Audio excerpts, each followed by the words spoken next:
আসসালামু আলাইকুম গাইস। আজকে চলে এলাম পরন্ত বিকেলে একটু ঘুরে বেড়ানো আর বিশাল খোলা মাঠ।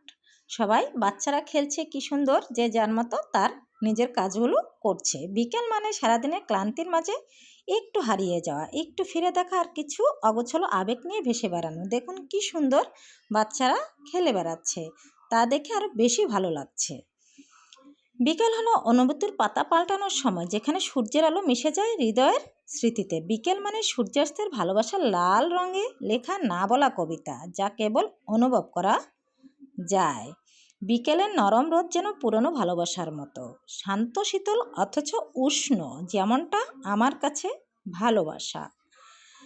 বিকেল যখন গোধূলির দিকে হাঁটে, তখন মনের ভিতরে জমে থাকা অনুভূতিগুলোও রং বদলায়। গোধূলির ছায়ায় পড়ে থাকা স্বপ্নগুলো কখনো সন্ধ্যার অপেক্ষায়, কখনো বা প্রিয় মানুষের অপেক্ষায়, আবার কখনো বা অতীতের ঠিকানায়।